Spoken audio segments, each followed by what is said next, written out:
grab your pre-workout and turn up that volume. It is time for a new episode of the Powerlifter's Den with your host, Cam Smith. What's up, Powerlifter's Den family? Want to rep the podcast and look good while doing it? Check out my official merch store at plden.company.site. We've got tees, hoodies, beanies, hats, and more, and gear that'll keep you motivated in and out of the gym. Every purchase helps support me and the podcast and keeps the den growing strong. So whether you're hitting a heavy squat session or just lounging in style, we've got you covered. Head to plden.company.site and grab your merch today. Hello, everybody. Welcome back to another episode of the Powerlifter's Den. I'm your host, Cam Smith, and today I wanted to bring on another female legend of the powerlifting world, Rebecca Roberts. Why don't you introduce yourself? Hi, everybody. My name is Rebecca Roberts. I have been powerlifting. This is my 29th year, so probably longer than some of you have been alive. Yep. Yeah. I was -4 at your first meet. Awesome. Okay. So lots of experience. Started out in college, fell in love with it, and just never stopped. Yeah. So here I am. I've done single ply, I've done raw, I've done multiply, I've done strongman. So yeah, so kind of getting pretty much if you could pick it up, I would wanted to put it down. Yeah, exactly. So yeah, obviously long career, and I'm sure we'll dive into like longevity of things, but I know you came from softball and soccer in high school, and when you went to college, you wanted to maybe try some sports and you wasn't really feeling it. You tried intramural. So maybe kind of tell us about that, adapting to that, and then kind of finding powerlifting along the way. Sure. I started playing sports. I think I was 4 when I joined my first t-ball team. So it's like I just grew up playing sports, and I really liked being competitive. I liked having something that had a physical aspect. And then I went to school. I had an academic scholarship, and so I couldn't really try out for any of the teams. I was more focused on school, but I wanted that outlet still. And so I tried to join a few intramural teams, and it wasn't for me. I was more about competing than having fun, because competing was fun. And just to do something purely for the fun of it without winning seemed weird to me. Yeah. And so my sophomore year, I made friends with a girl who was on the powerlifting team. This was at Louisiana Tech, and it was a club sport. So we didn't have a lot of money for anything, but she said, "Hey, why don't you come try this?" So I did, and I found my love for strength sports. I had, up until then, never picked up an actual barbell. So that was the first time I ever actually lifted weights. Yeah, and so I guess kind of my question about that was, what was powerlifting like at that time? Because I feel like even now, lots of colleges don't have powerlifting teams as a club sport. Like my college, WPI, just got one, I think, my senior year or so. Like obviously I didn't join because I was doing football and stuff, but now it's starting to become bigger, and I feel like you're seeing it more. And obviously it's kind of going into the USAPL world of where there's so many like collegiate nationals and there's tons of colleges doing it. But so maybe just tell us about what it was like back then. Sure. The first year I was there, we lifted under the umbrella. It was called the ADFPA. Yep. Which was kind of like right before the USAPL. Mm-hmm. And so that was my first year. And then they transitioned to USAPL after that. And so this was before raw was really a thing. Nobody lifted raw. We didn't know what that was, except we sometimes did it in practice. But it was all single ply. So the Enzers, the Titans, the terrible Enzer Blast shirts that were the bench shirts of the time. Yep. So yeah, when I came in, I think they were working on their 5th national championship. And so we continued that tradition my entire 4 years of lifting, which was pretty cool to be a part of. Yeah. And so with the whole single ply era, and like you said, with the college club sports, I'm assuming at that time you were seeing like the gear like almost change at a kind of a rapid pace. Was that something that was happening around the time you were in college, or is that something more that started happening after the fact? I know bench shirts changed a lot when I was there. I think towards the end of my collegiate career and as I kind of made my way into the open, Inzer kind of had like they had a, I guess they had a patent on their blast shirts. And so there weren't many other companies that could do anything to compete with that. And then once they came off patent, then you started to see Titan coming out with a shirt, the katana and I can't even remember the names of them back then. But you really started to see the gear start to change and get a lot better. I feel like the gear back then was maybe like a tight singlet Yeah, pretty much. nowadays. Yeah, like the new Um, A7 singlets I heard are like basically like one of the old like squat suits, like the I can't even think of the name of it.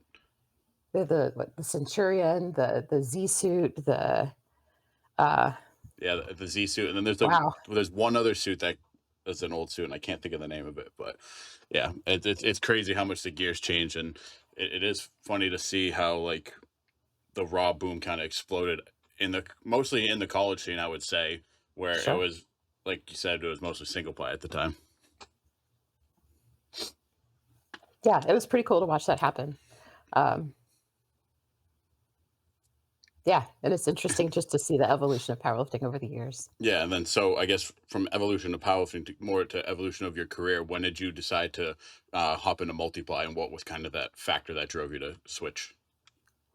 So I kind of got into the um, open world and USA PL. Uh, the politics kind of drove me away from that particular federation. Um, I'd always heard about Multiply and heard about the things like the WPO and the APF, and they were always this like it's like the bad boy of powerlifting, Yeah, um, or the bad influence of powerlifting. But I went to a couple of meets and I actually saw how much fun they were. They played music, there's people cheering. You, even though you might be competing against somebody, you were rooting for them still, and it was just a mindset difference. And there were some people that I trained with that competed multiply. So I kind of had some people to look to for that. And so I kind of made the dive into it. I met uh, quite a few people from Elite FTS. I actually uh, trained with a couple of them way back in the day. They helped program for me. And then I, kind of dove into some of the APF meets, went to APF nationals, and really loved it. I really loved the atmosphere, the competitiveness, the camaraderie, all the things that we all love about powerlifting in general. yeah, and I feel like you were obviously with doing this for nearly 30 years, like you said, like when you were kind of coming up in it almost per se, like you were almost in like the I'd say like the golden age of like women in powerlifting. Like you had your Becca Swanson, your Shauna, there was you, Yeah. and obviously like Amy and stuff was like kind of at the tail end. So maybe some of the tell us about some of those experiences, maybe competing with some of them or kind of learning from some of them.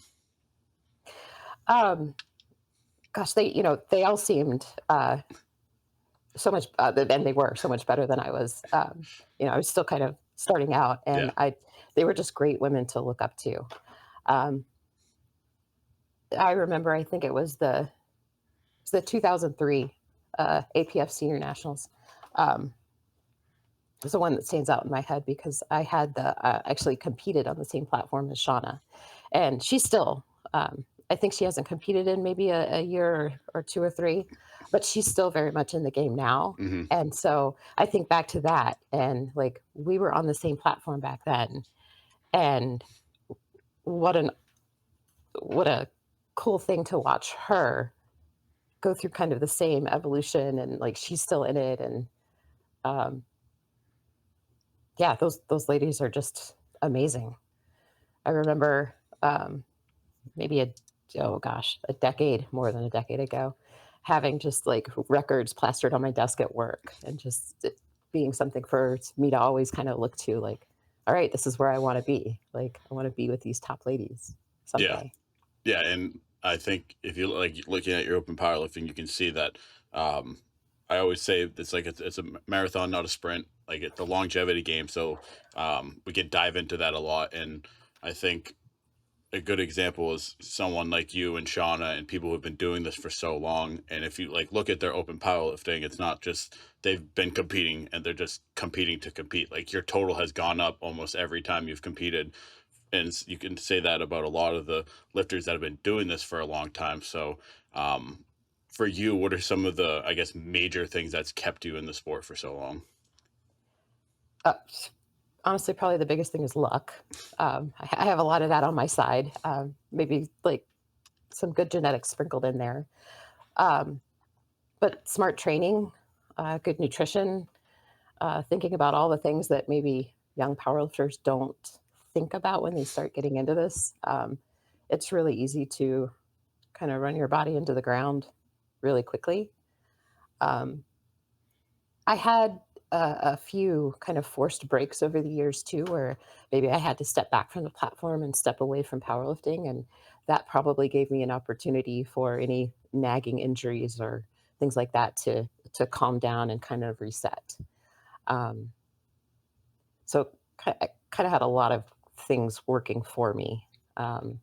And obviously, right now it's smart training and all of the ancillary things like eating well and sleeping well and um, making sure I'm taking care of myself. Yeah, so we can kind of dive into maybe some of those force breaks and some of those setbacks, but before we kind of maybe talk about each one, would you almost say that those forced setbacks were kind of a blessing in disguise and kind of like you said, like let some things heal that probably would have never that would have only progressed like certain joints and stuff like that? Do you think those breaks almost was a way to kind of keep you in the sport longer?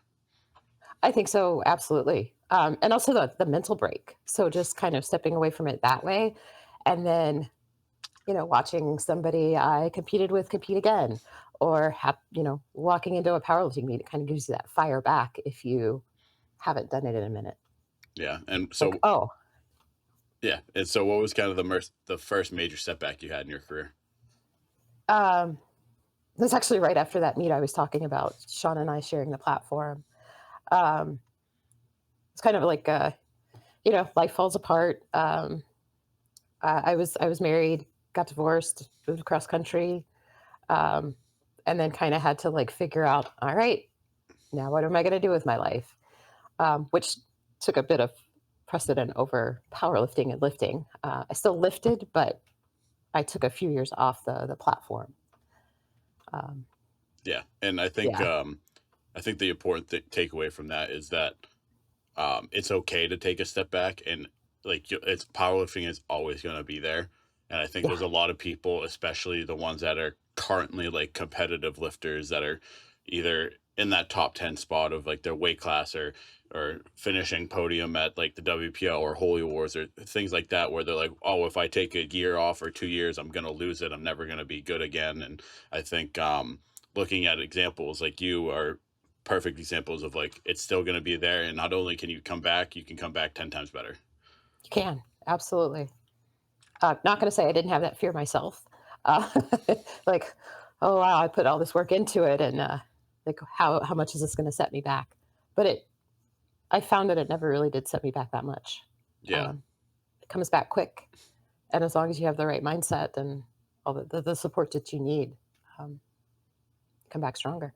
yeah. And would you say kind of each time you came back, quote unquote, from like your setbacks, that it almost was easier because you knew it was going to come back, you knew you were going to come back better and stronger? In a way, yes. Those first few workouts, probably not. Yeah, You're sore and you can't move, but yes, um, just knowing that I got this, kind of in the back of my mind. yeah. And with that first setback, did you what was I going to say, did you kind of were continually thinking about the comeback the whole time you were kind of getting life straightened out, or is that something that it got pushed to the side and then one day you're like, all right, we're you're getting the itch again, or we're coming back, or like how did you kind of approach that mentally? Um, I actually kind of put it out of my mind. I was still training, so I still had that base that I Hmm. was still keeping up, but there was just so much other chaos in my life that I didn't feel like I could put anything together, and so I'm just like, okay, well, I'm gonna put this to the side. figure out, how to make money. What am I going to do for work? Where am I going to live? Things like that. Um, and it took a few years, but I made it. I made my way back, and it was amazing. Yeah, and then so I guess we'll kind of do a little comparison here. Um, Maybe pick a setback, kind of injury related that you had to come back from. Well, there's a pretty recent one, and I wouldn't call this an injury per se, but late 2022. It was actually 2 weeks after the WPO that year, um, which was I bombed out of, and it was the first meet I've ever bombed out, first and only meet I've ever bombed out of. Had a great track record there for a while, 20 some odd years of not ever bombing out of a meet. Yeah. Um, but I ended up in the hospital with diverticulitis. Um, it was the most painful thing I've ever gone through. Hmm. And I ended up having surgery for it 4 months later. So in February of 2023. Um, so I was restricted to 20 pounds for 8 weeks. Hmm. And then, given the green light to, hey, go lift whatever, but, slowly. Um, so that was in February. And then I competed at the end of October that year. And I finally hit 600 on deadlift Yeah. at that meet. It was a number I had been chasing for a while, and to be able to do that after, being laid up in the hospital, I have things removed from myself. um, it was a it was a big accomplishment, and that it was a kind of proof to myself, like, holy shit, like you can kind of do anything. Yeah, 100%. And the a 600-pound deadlift for any women, whether it's raw, multiply, whatever, even if strongman, like sumo, it doesn't matter. Like that's still one of those lifts that's like far and few between. So to be able to do that, especially after a comeback, is incredible. It meant a lot to me. I'd be lying if I said there weren't maybe a few tears. Yeah, and then so kind of my point being now that so you've gone through a life setback and some injury setbacks, and maybe some people have only experienced one or the other, maybe some have experienced not at all. But what do you think was more difficult for you to come back from? Because from my thought process, it would almost be a life setback to where you can train, like you're not restricted like as your body, but life's in the way, and I feel like that would eat at me more than being like, well, I'm injured, I just can't do anything. Yeah, there's a lot more that goes on, I think, mentally with something happening in your life, like a life setback. You don't get this. You get a little bit of that with an injury of the, like, oh, I don't know if my body's going to let me do this thing again. Hmm. But when it's a life setback, there's just so many other things to take care of and so many other things to prioritize, that it's definitely harder when those things happen. Kind of gotta have to get everything else fixed first before you can focus back on the lifting part. Yeah, and when dealing with these setbacks, obviously longevity is an important thing, and kind of coming back slowly and smart, whether it's just you're healthy and you're just getting back into it to get your strength back, or you're rehabbing an injury. I think the mindset is also huge too. So what's your kind of mindset approach? Like if you were to say have some sort of setback tomorrow and you weren't going to be able to compete for another 6 months, like what are some of the things you've learned, or like maybe quotes, mantras, or anything like that that kind of keeps you in the right headspace? Um, just knowing what I've been through before, um, knowing that I've always been able to come back, um, even if it has been maybe a little while longer than I wanted it to. Um, that really sticks in my head a lot. Just drawing from that own, like, all right, we've done this before. Um, it sucks, but we can do it again. I do feel like at some point I'm gonna run out of time because the age thing kind of creeps up, but uh, I don't think I'm there yet. Yeah, and so what would you maybe tell to someone, like, say for me, like I'm a young lifter, I guess, relatively still. Like, what would you tell someone kind of maybe dealing with their first setback where obviously maybe the first time you got one or even the second or third, or depending on the severity of it, where you're like, well, I don't know if I'm going to come back from this, or maybe someone, like I said before, one of those top level lifters that just thinks like, oh, now my career's over now. Like, what would you say to those people? Um, you actually said something earlier that I say a lot to other people. It is a marathon. It's not a sprint. And so if you do like, okay, you have a setback now. The weight is always going to be there. The weight's going to be there when you get back. And as long as you can keep your mind healthy now, um, that helps translate into keeping your body healthy. Um, I tend to be an optimist, maybe too much sometimes, but I try really reinforcing that positive aspect of whatever you're going through. Um, steel is forged in fire. Yeah, So, like, you go through the shit to get out on the other side. exactly. Um, and what the things that make you mentally stronger, I believe absolutely translate into making you physically stronger too. Yeah, I fully agree. And I think one of the things that I've noticed with some of my friends who have gone through setbacks is like, yeah, we'll just say injuries, for example, because it's an easy one to you get your surgery, you can't do anything for 6 weeks, and then you start doing all your little boring rehab, and maybe you get to bench the bar or to squat the bar or whatever, and it's like probably driving you crazy. But when you're in that mind frame, you're like, oh, this is never gonna end. But then all of a sudden, it start like you said before, it comes back quick, and then you see like that light come back to them, and they're like, oh, okay, like we're almost at the end of this, like we're gonna be back soon. It's like I wish there was a way to have some be in that mindset just like from the get go and not have to go through those trials and tribulations.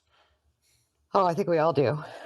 Um, and I kind of like maybe make it into a little game for myself. Like, okay, whatever thing that you had, well, now that you're training again, well, it's a post X PR. Yeah. So now you can build on like, okay, we might be starting with the bar, but next week we're going to add tens, and the next week we're going to add 25s.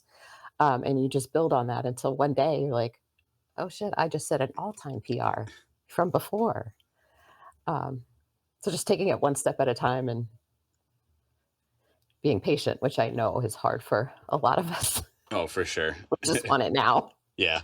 But now that we kind of got through the whole like longevity aspect of it, obviously there's tons of stories and experiences you've gotten along the way. And I know you have one particular story that you said your favorite, the IPF Junior Worlds, the marathon deadlift suit. So give us a spiel on that one. Okay. So there was a equipment company. It was called Marathon. Hmm. Um, I don't know if you've ever heard of it in particular. They're not. They're no longer in business now. I think that was the squat suit I was thinking of earlier. Okay, yeah. So they made squat suits, but they made amazing deadlift suits. At least I thought. The suit would add 100 pounds to my deadlift Oh wow. easily. Well, pretty much because it was making up for my weak points. But they were super tight. You just had to get like smashed in them. I would get somebody to roll my shoulders back to like pin them in place so that when I went to pull, I was hopefully already in the right position. Um, so this was in Gayor, Hungary. I think this was the first time I'd ever been outside of the country. And our collegiate coach was the assistant coach for the junior world team, and the president of USAPL, he was the head coach. The IPF rules and USAPL rules as well say that you couldn't have equipment with holes in it or runs. And these suits, they would get runs in them pretty frequently. What do you Um, mean by runs? it was kind of like a run in pantyhose. Oh, okay. Yeah, Uh, yeah. yeah. Um, and so for this meet, I had ordered brand new suits. I wouldn't have to worry about there being a random hole in it or anything like that. Brand new suit, same size that I had always worn. But the guy who was running the company, um, uh, I think he was going through a divorce at the time, and so you either would wait a long time for your gear, or there started to be some sizing inconsistencies. So had this brand new suit, never worn before. Go to warm up on deadlift, um, and then I try to get in my suit. and it was much more narrow than the the size the ones I had previously worn, even though it was the same size. Hmm. And so we have my collegiate coach and there's the president of the USAPL. They're trying to shake me in this suit, and it's not going anywhere. And the the head of the Russian team comes over, and he is trying to tell them that it's my butt that's in the way. It's my butt that won't go in the suit. And so he's trying to tell them that they need to shove my butt cheeks in the suit. Yeah. And I'm 19 years old at this time, and they're just like, Yeah. nope, nope. And so he walks over, he grabs one cheek and he shoves it in, and then he grabs the other cheek and shoves it in. And I'm just like, oh my God, what is happening? Um, and then I got my deadlift suit. And then after deadlifts were over, he came over and he asked me how I did. Yeah. Yeah. And how did you end up doing? I think I went 2 for 3.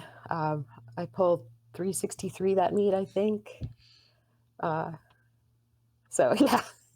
So kind of obviously that's a funny story, but the IPF, like the traveling and stuff for meets, I think that's something that a lot of us experience, especially at the pro level when you got to go to certain meets. Like obviously the women have the women's pro am, and you guys have the WPO and Holy Wars. The guys have WPO and Holy Wars basically, and so for some people that are traveling across the country, obviously traveling across the world is a whole different ball game. And I remember I talked a little bit about with Sean, kind of adapting to that travel. So other than that, have you done a few meets outside of the country, or was that kind of the only one you did?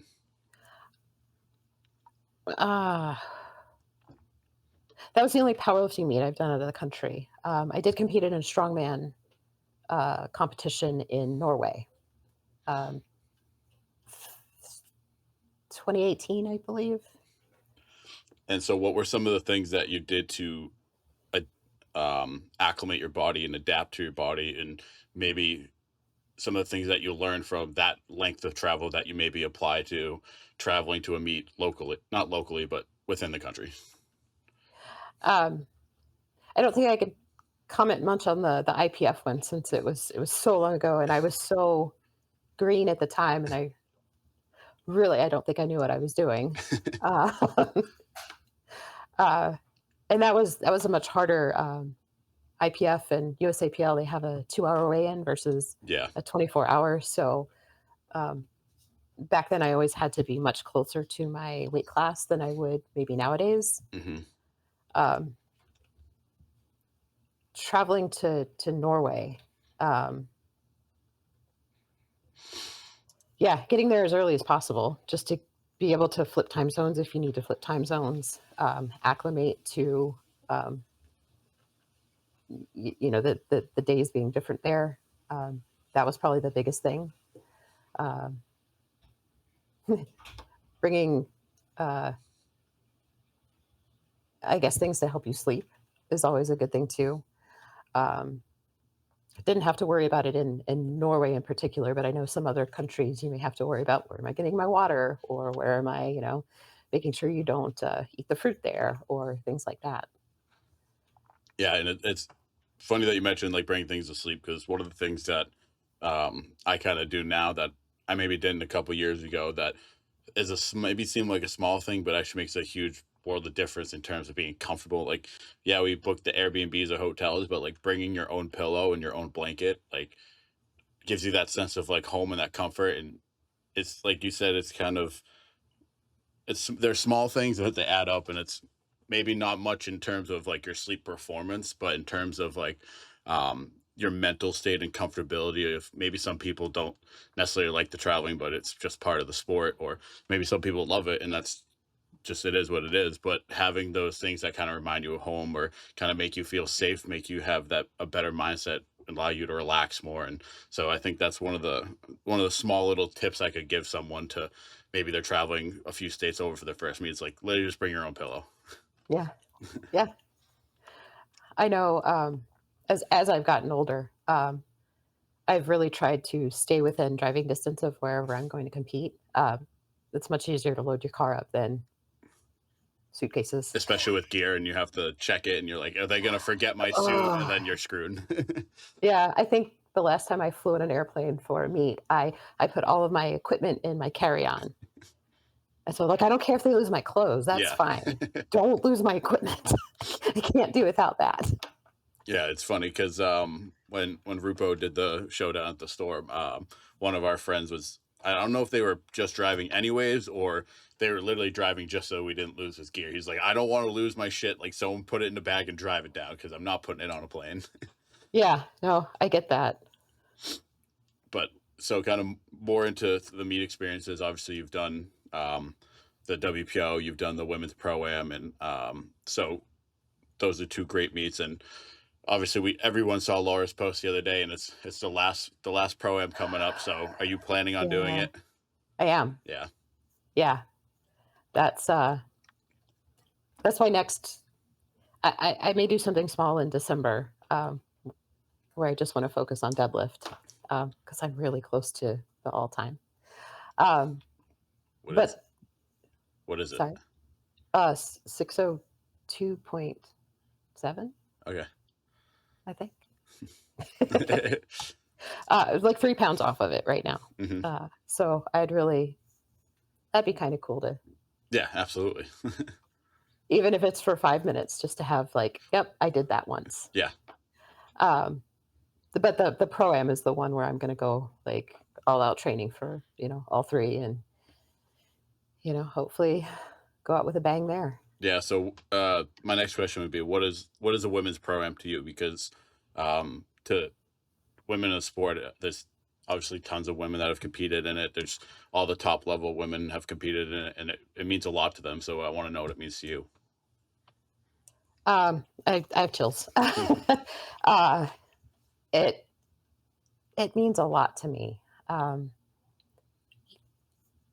I feel like powerlifting meets like that, they're like big family reunions, Yeah, except you like everybody that's there. most 99%. Yeah. Um, it's Laura does such a great job, and she's somebody I have looked up to for I can't even remember how long. Yeah, her name was at the top of the thing I had at my desk. Like her name was up there, Hmm. and so I would see that every day. Um, and I think it means maybe a little more to me this year. Um, so last year, my husband, so he was diagnosed with a brain tumor. Hmm. He's doing great now. He's in remission. That's awesome. He's every like today is his 9-month post transplant birthday. Awesome. Uh, so yeah. And so we went to the program this past year, back in April, May, March. And it was one of the first outings that we had been able to take to go anywhere. Hmm. And let's try not to cry here. There's no crying on podcasts. You can let it out. It's Uh, okay. um, but the amount of support that we had by being there I was just blown away by that, by everybody just being there for us. I wasn't lifting. We were there to support you know, the the ladies that I trained with and the ladies that were competing and anybody else really that needed help. And it just reminded me how, we're from all these different backgrounds and we're these big age spreads and we're from different places, but we have our own little powerlifting family, and it really underscored that. And um, a kind of a similar thing happened the year I was sick. I wasn't able to compete that year, Hmm. but we went anyway just to help out anybody who needed it. Um, and it was kind of the same thing then. It was even more so this past year. And uh, this was another one of those like life things where obviously lifting had to take a back seat to him and to making sure everything was okay with him and to take care of him. And I think I maybe got a little lost in like I don't know if I'm going to come back. Hmm. Like the little fire kind of like wasn't there like it was Yeah, yeah. for a minute. And that meet, I was like, "Oh, no, we're coming back. Hmm. We're absolutely coming back." That was it that's what it did for me.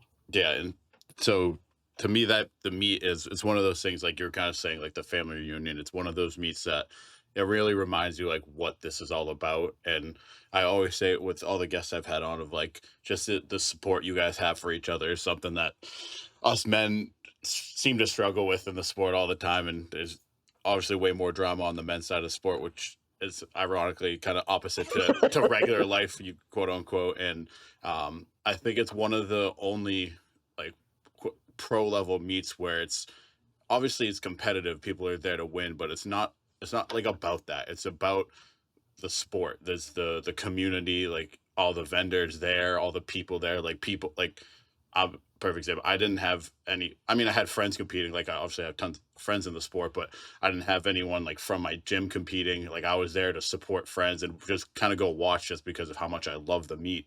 So that's why I love the meet so much. Like I was saying before, with like it's not just about the competition, and I think um obviously that's huge in part to Laura and Leah and the whole everyone in Ohio because obviously Ohio has great history of powerlifting, but it's something that it's like how do we get that level of like community at these other pro meets where it's just not super competitive and it kind of is more appealing to maybe someone who's not super involved in the sport and you can kind of get someone who maybe knows what powerlifting is, but then you get to bring them there and see what it's all about and as well see the best list rather than bring them to a local meet and be like, you get to see that community thing, but you don't get to see the mix in with the competitive. And I think that's what makes it the perfect blend. Oh, yeah, it marries all those things together, and truly an amazing format, and Laura's just an amazing Yeah. human, so and she brings that to the meet as well. Yeah. So as far as the training for that, what are maybe some of you don't have to necessarily say the numbers you want to hit or anything, but maybe some of the goals or the plan of attack for this meet. Um, well, so numbers I've been chasing. Been chasing a 700 squat for a little while, so I'd really like to, you know, hit that or Hmm. more. Same thing with the 500 bench. I've been knocking on that door for a while, and I'd like to get that in a meet, and then continue on the pulling more than 600 would be awesome. Which would my total goal, 1800 or Yeah. 1810, I guess, 10 times body weight. Um, Kind of those four things all in one Yeah. would be And awesome. yeah. And those are all just incredible numbers, especially in a, I guess, a relatively lighter weight class. And like you said, the 18 to that 10 times body weight total is something that is few and far between. And all Yeah. these numbers are incredible. And there's tons of men in 220, 242 that are chasing these numbers. So like it's just incredible to see. Thank you. Hopefully, I can actually, do that. Yeah. I Yeah. mean, that's the fun part about multiplies. Yeah, you can do it one day, then the next day you can't. So it's always the art of just kind of hoping. Like that's where I think the luck factor comes in. It's like Oh, yeah. you could be completely prepared, you peaked right, you deloaded right, like your technique's flawless, but there's always just that little bit of luck factor that can make the difference between a 4 and 9 day and like a 7 for 9 day because who goes 9 for 9 to multiply? Oh, God. Yeah. The first, one of my trading partners, she's relatively new to lifting. Um, she went 9 for 9 for her first multiply meet. And we gave her endless shit about that. It's like, that's no. You can't go 9 for 9 and multiply. Yeah, and it's funny too because you said it was her first multiply meet? Technically, I think it was her second. I think she bombed out of her first, which we were like, okay, well, now you're a real multiply lifter because you bombed out. And then her second one, she went 9 for 9. Yeah, it's funny, like, there's some, like, secondary forces at hand because with Raw, like, you kinda know what you're capable of, and obviously there's, like, the technical aspect, and even if you're the most technical lifter, you set your foot a half an inch wrong, you could just miss a squat. Like, there's so much to it like that. So that's why it is funny that the 9 for 9, like that unicorn meet, like you'd almost never see it in multiply. Yeah, yeah.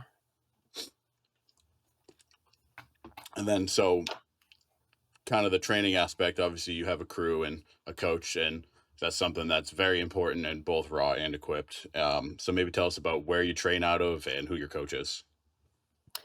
So I train out of Primal Strength and Fitness. It's in a little suburb of Madison, so it's not that far. And we have maybe a crew of about 10ish on a regular basis. Most of us are trained by Connor Kowalski. He's our many of our coaches, um, which makes training kind of easy when we're all programmed for the same thing. And yeah, we have such a great crew. Um, they they were there for me a lot when my husband was sick, and so when you talk about gym families and powerlifting families, they really exemplified that in ways I couldn't have even imagined. Yeah. And so that I think that experience brought us all closer together, and it feels like we're unstoppable sometimes. Yeah, that's great, and it's awesome to have that support group, and I think that's something that I like to always touch on people's crews because it's more than just powerlifting for most crews. Like Yeah, my crew, we do stuff outside of the gym, and there's tons of crews out there that do that. And not only is the crew important and equipped just for the safety factor, obviously. And I think it's important to have crews in Raw too, because you build that trust. And when you have that trust and that camaraderie, you can push yourself more. You have someone to push you. Like every crew probably has those one or two guys that are always neck and neck with each other. And that competition between themselves pushes them. And then it kind of expands it to, like, you may not even be close to that person's squat, but like they're gonna feed off that energy, and that's how you progress as a group. absolutely. And we do that almost every single training session. And so I think every crew kind of has their own unique personality traits. And it's always interesting to talk about whether it's just something that is regional, whether like obviously when you think West Side, you think they went to Bob Evans, or and their like mentality, and like our crew is, I feel like we're kind of goofy, and like there's certain crews that like every crew has their own like what makes them their crew. So if you could maybe, I don't know if you know what makes your crew, but how would you describe your crew to maybe another powerlifter? Ah, well, there's definitely a goofiness aspect. We'll play like 90s dance music on Fridays, and then we'll have like a little dance party in the gym. Yeah. Uh, Like things like that it's like everyone has their own little unique thing, or like every group has, maybe like every lifter has like their PR song. And like for example, like Rupo has a song that it's like I can't even listen to it outside of the gym because when it comes on, it like activates my like fight or flight, like, yo, we got to get to the mono. So oh there's, shit, yeah, yeah. yeah. Our I try to warn people if they're new. We are wildly inappropriate, which is probably like most powerlifters Yeah, crews. yeah, for sure. We're I find that like if we're because they're like a evolve it is more, it's got the commercial aspect too. So there's normal people there, not Same, psychopaths. So same. we'll be like talking about the most absurd shit, and then someone will walk by and be like, "Oh wait, you gotta maybe tone it down a little bit." Sorry about that. Yeah, Hope you don't get offended easily. yeah, Yeah, but it's all in good fun, and it all I think it just helps us grow as a group. yeah. And going off that too, like what you said, like a lot of the people I train with, we have the same coach, obviously Mike Skiba, and you guys have a lot of the same coach. And I think that's something that's very important too. It doesn't necessarily have to be the quote unquote captain of the team or the gym owner, but if even if it's just two to three, and maybe those coaches know each other, and if you can kind of get them to collaborate, when you guys have people doing the same variations, especially conjugate, it makes it way more fun rather than filling up four monos with everyone doing different things. If you can have two two groups going at it, like it makes it way more intense and way more fun. Oh, absolutely, absolutely. Yeah. So outside of training, do you guys do anything outside of training together? You guys or you guys kind of just a gym family? Um, Occasionally we will. It's not something that happens very often. I know back in June, we all went bowling as a group, and so that was quite a sight to see. um, we had our resident strongman that came with us, and he is 6'8" or 6'9" Oh, or geez. and 400 pounds, and to watch him bowl was interesting. They're just launching the ball at the Yeah, pins, yeah. pretty much, pretty much.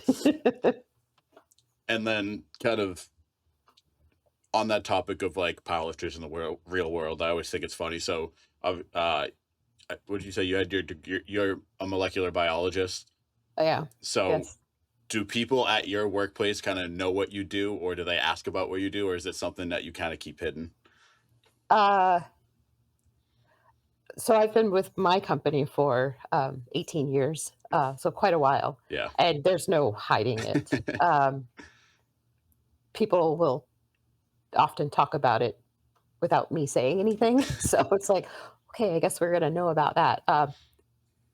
But they joke around a lot. I work with several instruments that I can help like load up on the lab bench, or I can pick up by myself, and so they like to make jokes about that. You need help moving anything, just call Rebecca. Yeah, it's funny too because I work for a biopharma company as a validation engineer. So like Ah, anytime like there's something heavy, or I remember at my last job site, there was certain valves that were on copper pipes, and if you had to like tighten or loosen them, they'd be like, "Don't let Cam do it; he's gonna break the pipes." And it's just like it's funny seeing that like that powerlifting in real life. And I forget who said it. I think it might have been Kevin Oak of like being like the most jacked person in like the office space and like kind of looking awkward. Like, what if Thor Bjornsson had like a day job? Like, what would he look like in a cubicle? I think that whole thing is just so funny to me. yeah, yeah, good stuff, good stuff. But as a molecular biologist, is there anything maybe specifically or kind of generally speaking that um has helped you in powerlifting, or something in powerlifting that's kind of helped you in your career? Like how have those interacted with you? Um, I think just the general understanding of science has helped me a lot in like nutritional aspects, or just thinking about like optimum optimum recovery, things like that. Just having that science basis kind of translated over. Um, and I think going the other way, there's certain you kind of have to have a certain not necessarily a certain personality to powerlift, but you have to there are certain aspects of a personality that you have to be able to show up, day after day after day, sometimes after not making progress. Um, uh, those type of intangible things I think have translated over into my professional life. Um, that little, aspect of discipline, or being able to fight through an experiment that's not going my way, or something like that. Just that kind of that diligence, I think, has paid off in a professional way. Yeah, I totally agree. I think that's something that I can relate to on that too. If like you said, when an experiment's not going well, or like for example, like if you had like a trial run or a failed execution, you have to do it again and again and again. It's like going for a certain lift, like trying to hit 405 bench or something, and you're just doing it again and again. It's like that persistence and that dedication of like, oh, this person's gonna get it done. Like we don't have to worry about them failing because they won't stop until it's done. Pretty much, yeah. And you have that, like, that internal motivation to do it too. Um, and also, like, the attention to detail, you have a certain checklist in your mind that you go through as you lift. The same thing can happen in, like, especially in a laboratory environment where, okay, I have to do this checklist of things, or I have to go in a certain order. Yeah, 100%. And obviously, I know you mentioned the pro am coming up, but as far as maybe the rest of this calendar year, what are maybe some of the things that, whether it's training that you're working on or life goals, like what's kind of what's on your schedule for the rest of this year? Well, I know most of our crew, they are lifting at, north of the border. in November, Hmm. and so they're all gearing up for that. And I know my husband and I and some of the other gym people that maybe aren't a part of our core crew are all going down there to help and to coach and to handle the lifters. And then there's a it's a pretty localish UPA meet. That's the first weekend of December, um, and one of our other lifters, he's competing there, but I think that's the meet that I'm just gonna swing for the swing for the fences on deadlift. Yep. Um, pretty pretty low key otherwise. With this, the experience with my husband, our perspective is a little different, and I think we maybe don't make plans too far in advance. Yeah. Um, just because we have there's some monitoring that has to keep happening, and but those are the two big things for the rest of this year. Uh, and then we have the pro am in April. Yeah, well, I'm looking forward to kind of seeing what you can do there. Obviously, it's the last one, so I hope everyone gets to perform their best. And um, there's a very high likelihood that I make it out there because I've gone the past 2 years and definitely can't miss the last one. So Yeah. I think we can wrap things up here. So I'll ask you my final question: if you could give a new lifter, someone going into the first meet, a word of advice, what would you tell them? Other than have fun. Yep. um, I mean, it's kind of the same thing, just to enjoy the process. Um, if, if you've made it to the platform, you are already in such an elite group of people. So many people train and say they're going to compete one day and never make it to the platform. Some people like, oh, I'll do it once I'm ready. Well, you're never ready. Yeah. Um, so if you've made it that far, like you've already gone farther than a lot of people have. And so really just like savor the moment, being on the platform, being, you against the weight, being in front of the audience, hearing the music, just take everything in and realize that it's very addictive and you'll probably do many, many more. Yep. 100%. Well, I wanted to thank you again for taking the time to come on. It was my pleasure. Oh, thank you for inviting me. It was really nice to chat with you, and I'm excited to see you hopefully in April. Yep. It's awesome. Listen, I don't have a beard. I've got this glorious mustache. But even this stash deserves elite care. That's where Wicked Wolf Beard Co. comes into play. Their oils and balms keep the face fuzz fresh, soft, and ready for action. No crusty cowboy nonsense here. It smells great, feels great, and makes me look more like I lift heavy things. Beard, mustache, or something in between, Wicked Wolf's got your mug covered. Wicked Wolf Beard Co. Respect the stash. Head on over to Wicked Wolf Beard Co. and use code PLDEN for 25% off your order. Shout out to my guy Bear over at Summit Performance Therapy, the only person I trust to scrape me, needle me, and massage me and fix my squat at the same time. If your joints sound like microwave popcorn or you've been limping since Tuesday's deadlifts, Bear's your guy. He knows lifters, he is a lifter, and he's got magic hands, dry needles, and a deep understanding of how to not let your body fall apart. Book a session and tell him the PL Den sent you. Summit Performance Therapy. Reach your summit. Powered by Bear. Literally.